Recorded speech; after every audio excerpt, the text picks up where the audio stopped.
Good afternoon, and welcome to the Sunday edition of Blue Stained Glass, Poetry and Inspiration. Today, I would like to wish my son, Robert, a very happy 19th birthday.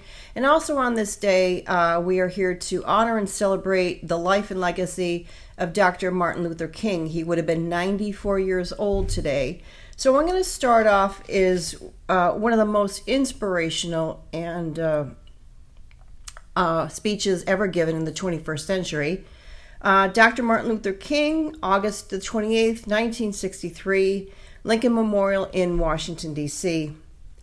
I am happy to join with you today in what will go down in history as the greatest demonstration for freedom in the history of our nation.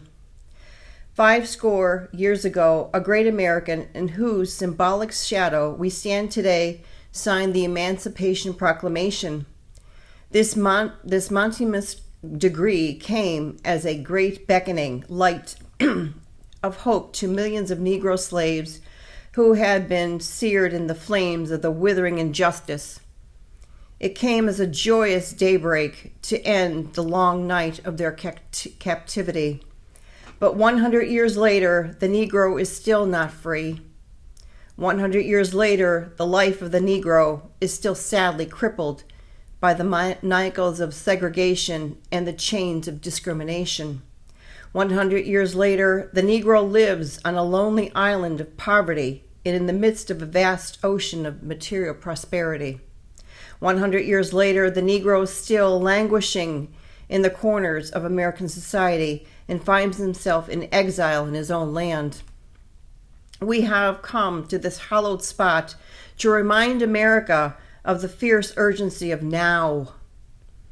Now is the time to rise from the dark and desolate valley of segregation to the sunlit path of racial justice.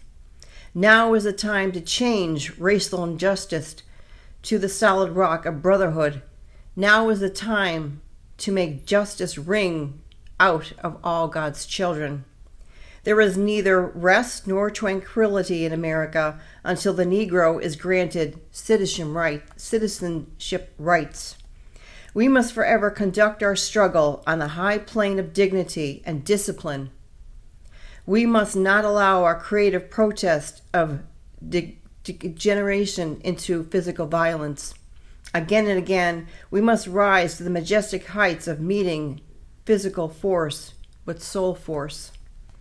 And the marvelous new militarism that has engulfed the Negro community, that must not lead us to distrust all white people. For many of our white brothers have invented by their presence here today, convinced of their presence here today, that they have come to realize that their destiny is part of our destiny. Even though we face the difficulties of today and tomorrow, I still have a dream. It is a dream deeply rooted in the American dream. I have a dream that one day this nation will rise up and live out the true meaning of its creed. We hold these truths to be self-evident that all men are created equal.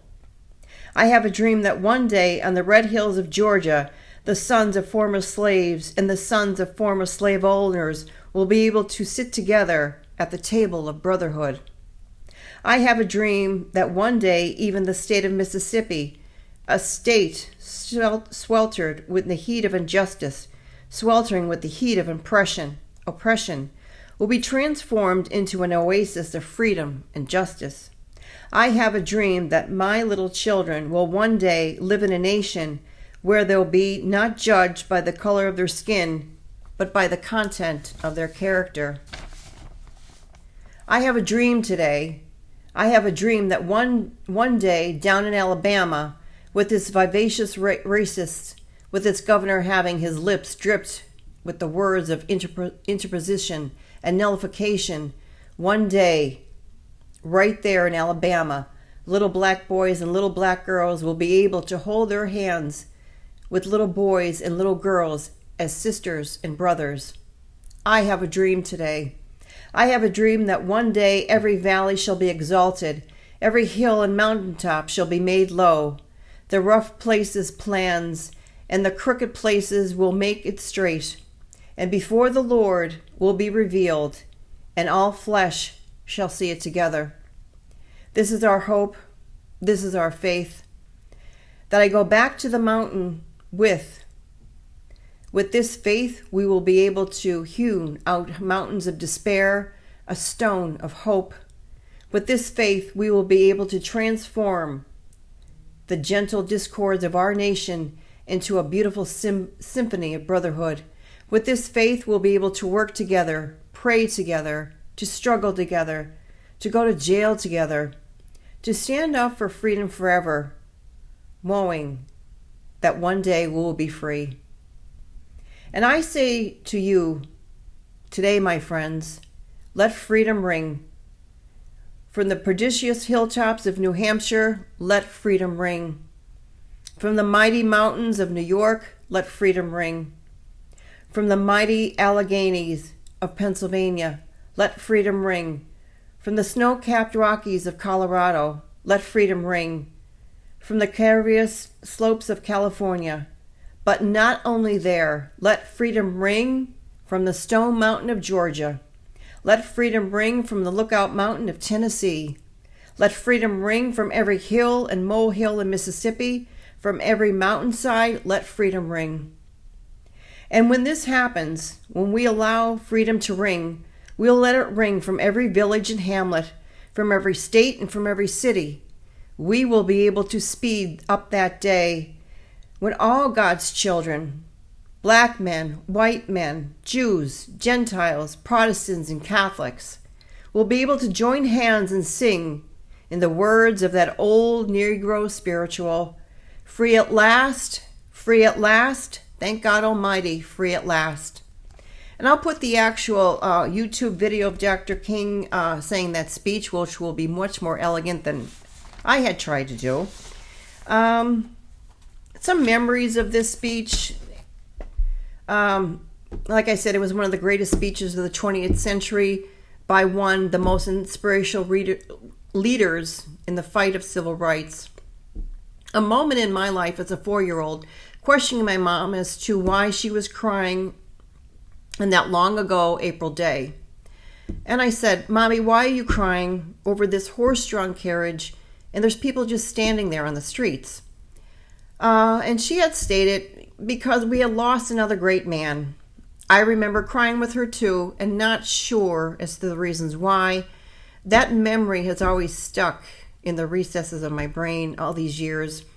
I was fortunate enough several years ago when I worked at AAA on a business trip down in Virginia to meet, a fellow colleague from Massachusetts. She was my roommate during that business trip. Her name was Kate. She and her sister walked on that day, that August day, arm in arm with other citizens of this great land. And she heard Dr. King's speech. Kate said their lives were changed forever from being unsure college students to determined women, determined to make changes in their college, their hometown, their place of worship, their workplace.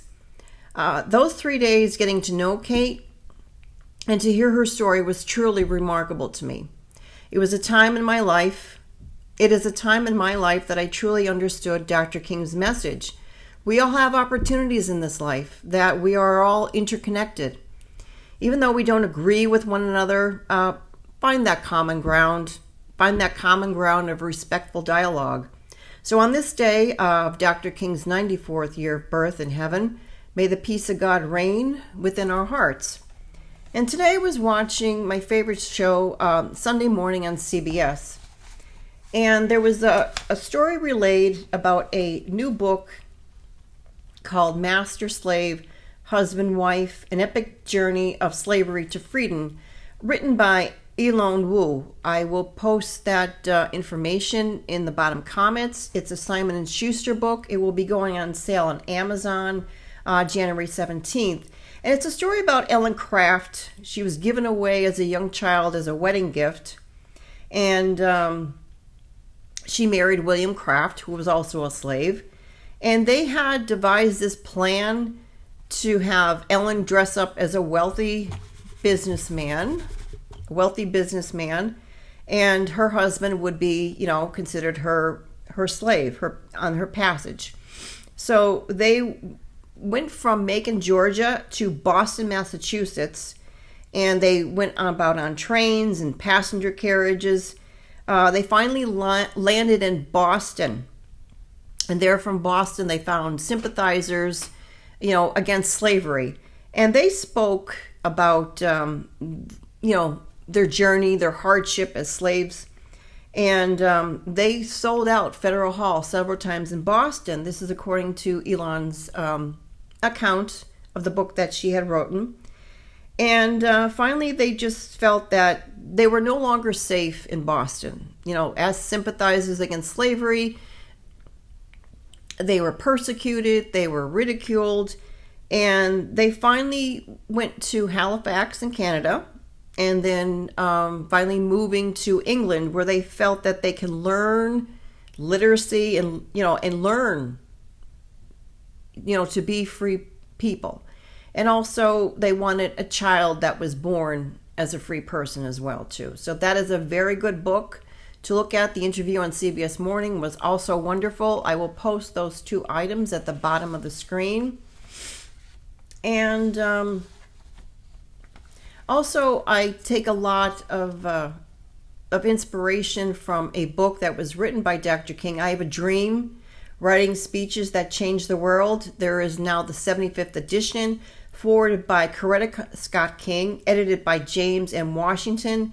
It's a very beautiful and poignant book of all the speeches Dr. wrote and delivered. It was the meaning behind these speeches, what inspired him to write these speeches. Also, I have a very good book. This I will also post at the bottom of the screen. Dr. King was very inspired by the teachings of Gandhi and to follow the path of nonviolence. The two men never had a chance to meet. However, Dr. King learned about Gandhi and Gandhi's writings after Dr. King's trip to India in 1959. Here's another great book, one of my heroes as well too, along with Dr. King. Gandhi, an autobiography, the story of my experiments with truth, and a foreword by Celissa Bonk, the only authorized American edition. I will also put this in the bottom of the page too. Now I'm going to read something that possibly, Dr. King was inspired by. He did love the Beatitudes. In another book, it's the Beatitudes, 8 Steps to Happiness. And I will post the information on this, on the bottom of the screen as well too. So let me just read a short passage. Learn from me, for I am meek.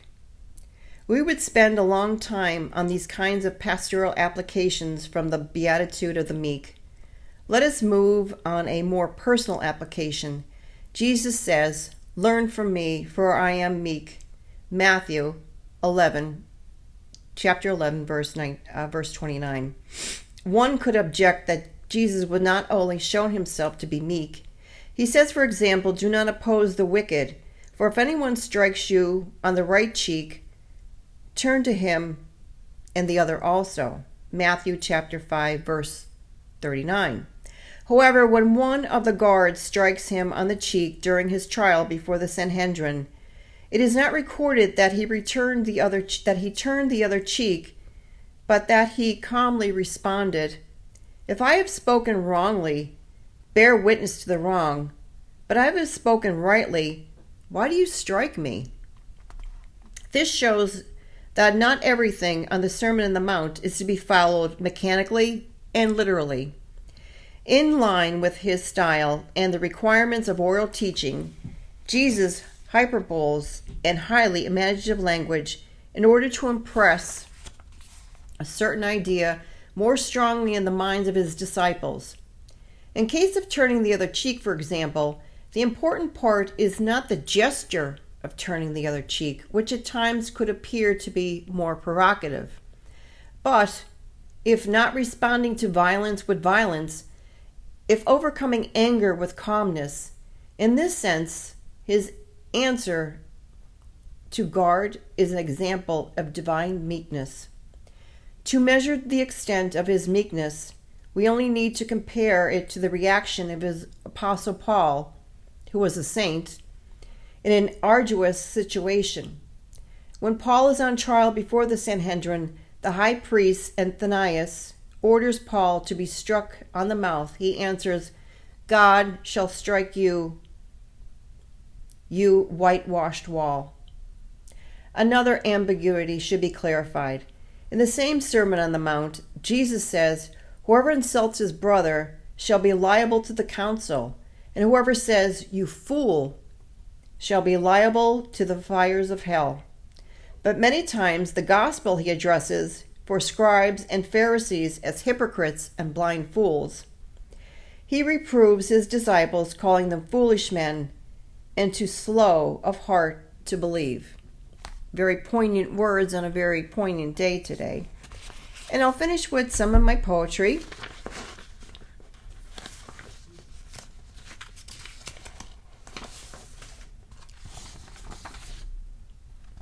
The fluidity of love and not hate. The fluidness of love is captured in crystal clear waters, a simple element we humans tend to forget. Water is everywhere, and yet we seldom look for this expression of love. Oh, how clear our love for each other would be. I don't want or need to engage in all this hate. It is beyond a blinding sight. I hear the lark bunting birds cry at the vision of more blood spilled and bodies under white sheets. They are now soaring past the heights of their unimaginable pain, for their love was abundant as water. We need to open our hearts and minds in acceptance of our wondrous reflection within that fluid crystal water. And I wrote this after yet another shooting at a gay bar in Colorado, and I just don't understand it. We're all different. We should all respect our uniqueness, no matter what our opinion is about someone else, because respecting others is a godly thing to do. And then the next one is retirement is not so golden. Homelessness has risen amongst those who have worked all their lives, for they say the golden years are grand. When someone has chosen between their heart medication or their heat, for their golden years are not so grand. When some have no choice to sell all of their priceless family artifacts just to survive, for they say the golden years are grand. When they are forced to move from the place they called home, only to live in cars and trucks with their bulldog in the front seat, hoping to find another permanent shelter, for they say the golden years are grand. In a country where wealth is predominantly obscene, and yet disparity is more prominent for many, for the golden years are not so grand. And this poem was a reflection of a newspaper article I saw from the Montana News of a husband and wife who had to sell everything. They could not afford their current rent because of, food and medication. The prices are skyrocketing. And it was very heartbreaking for me to see a man standing beside his truck with this bulldog in the seat. And we need to do better. There needs to be a better way, a better path. And another one I have is Ruth's Place. And this is during the time when I did my internship at Ruth's Place in Wilkes-Barre, Pennsylvania. It was a very eye-opening experience for me. Ruth's Place. Human service internships will wake you to the flip side of your cozy life. 30 days of sleeping on makeshift beds, head to head with strangers that seem half dead. Society's lost and broken beings, women telling their stories of their hard-cored lives, sometimes eating food from trash bins and leftover restaurant scraps. Walking all hours of the day and night, just wandering and wandering through the city streets. Stories of past, idyllic, and not-so-happy lives, promises made and promises shattered while sleeping in the cold. Committing a misdemeanor is the only means of a warm jail cell for the winter, hoping the lawyer will intervene, sending us to the shelter. Hearing of a place near Pennsylvania Avenue that provides the basic needs, social workers, volunteers, and interns trying to change this broken system. Words of encouragement, trying to make us more of a human being again. And the last one is taken from a very heartbreaking story of humpback whales beaching themselves, on the shores of Atlantic City, I hear Florida, upper New York. And this one's titled Saviors. Sunshine is peering over the Atlantic horizon. It is an ocean of sorrow. The earth is mourning for herself. Majestic whales beached onto the shores of Monopoly City. Nature is trying to peacefully coexist with man. Man is destroying what has been tenderly created, turning forests into cheap condos, killing the natural landscape. The right lung of the earth is now a dumping ground for cruise ships.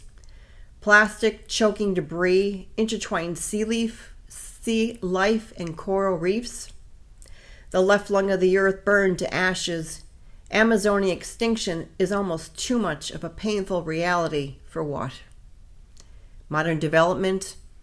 I'm wondering how Noah feels about modern man, for he lovingly fit 2 by 2 onto that ark.